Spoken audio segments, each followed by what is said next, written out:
नमस्कार, मैं हूं प्रशांत भारद्वाज और आप देख रहे हैं न्यूज रूम पोस्ट। देश भर में अपने सियासी वजूद के लिए जूझ रही कांग्रेस पार्टी को एक और झटका लगा है। महाराष्ट्र में महाविकास अघाड़ी सरकार गिरने के बाद इस गठबंधन का हिस्सा रही कांग्रेस अब उसके पड़ोसी राज्य गोवा में भी बगावत की आंधी का सामना कर रही है। कांग्रेस ने खुद बताया कि 11 में से 5 विधायकों से उसका संपर्क नहीं हो पा रहा। पार्टी के गोवा मामलों के इंचार्ज दिनेश गुंडू राव ने खुलकर माइकल लोबो और दिगंबर कामत पर इस बगावत के आरोप लगाए हैं। माइकल लोबो को विधानसभा में नेता प्रतिपक्ष के पद से भी हटा दिया गया है। ये दोनों ही गोवा में दिग्गज नेता माने जाते हैं। तो कौन है ये दोनों दिग्गज जिन्होंने गोवा में कांग्रेस की मुश्किलें बढ़ा दी हैं? आइए जानते हैं हमारे इस वीडियो में। तो पहले बात कर लेते हैं दिगंबर कामत की। गोवा के वो पूर्व मुख्यमंत्री और कांग्रेस की प्रदेश इकाई के अध्यक्ष भी रह चुके हैं। उन्होंने इस साल 8वीं बार गोवा विधानसभा का चुनाव लड़कर जीत दर्ज की थी। 8 मार्च 1954 को मडगांव में जन्मे कामत साल 1994 से लगातार विधायक हैं। कामत का ज्यादातर सियासी सफर बीजेपी में बीता है। हालांकि उन्होंने कांग्रेस से अपनी राजनीतिक पारी की शुरुआत की थी। साल 1994 में ही जब दिगंबर कामत को कांग्रेस से चुनाव के लिए टिकट नहीं मिला तो वो कांग्रेस का दामन छोड़कर बीजेपी में शामिल हो गए थे। फिर 11 साल के लंबे अंतराल के बाद 2005 में उन्होंने बीजेपी छोड़कर वापस कांग्रेस का हाथ थाम लिया और तत्कालीन मनोहर पर्रिकर सरकार गिराने में उन्होंने बेहद अहम भूमिका निभाई थी। 2007 के चुनाव में जब कांग्रेस जीती तब दिगंबर कामत को एक समझौते के तहत मुख्यमंत्री बनाया गया था। उसके बाद वो 2012 तक राज्य के मुख्यमंत्री रहे।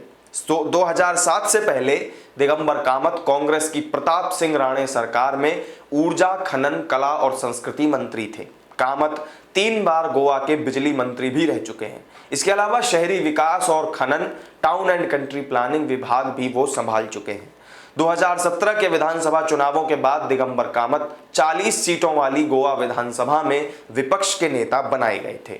खनन मंत्री रहते हुए दिगंबर पर घोटाले के भी आरोप लगे। जस्टिस MB शाह आयोग ने कामत पर 35,000 करोड़ रुपए के खनन घोटाले की निगरानी करने का आरोप लगाया। इस घोटाले में कई नौकरशाह और खनन माफियाओं का भी नाम सामने आया था। पेशे से व्यापारी और रियल एस्टेट कारोबारी रहे दिगंबर कामत के परिवार में पत्नी आशा और 2 बच्चे हैं। इसके बाद नाम आता है माइकल विंसेंट लोबो का। माइकल लोबो कलंगुट से कांग्रेस के विधायक हैं। वो लंबे समय से गोवा की राजनीति में सक्रिय हैं। लोबो इस साल जनवरी तक बीजेपी के नेता थे। विधानसभा चुनाव से ऐन पहले उन्होंने बीजेपी छोड़कर कांग्रेस का हाथ थाम लिया था। माइकल लोबो उत्तरी गोवा बीजेपी के अध्यक्ष भी रह चुके हैं। माइकल लोबो पहली बार साल 2012 में बीजेपी के टिकट पर ही कलंगुट विधानसभा से चुनाव लड़े थे। तब उन्होंने कांग्रेस के उम्मीदवार को 1857 वोटों से हराया था। वो प्रमोद सावंत की सरकार में मंत्री भी बने।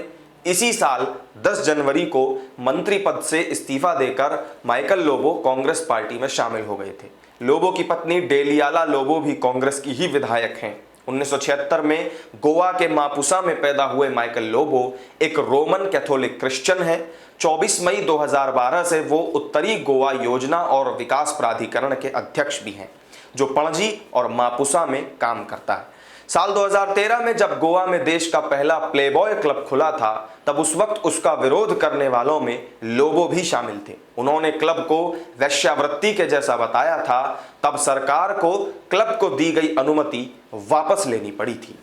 तो ये थी गोवा में कांग्रेस को मुसीबत में डालने वाले दिगंबर कामत और माइकल लोबो से जुड़ी पूरी जानकारी। इस वीडियो में फिलहाल इतना ही। वीडियो आपको कैसा लगा कमेंट करके जरूर बताएं। पसंद आया हो तो लाइक और शेयर कर दें। साथ ही चैनल को सब्सक्राइब जरूर कर लें। फिर मिलेंगे आपसे किसी नए वीडियो में नई जानकारी के साथ। तब तक के लिए दीजिए इजाजत। नमस्कार।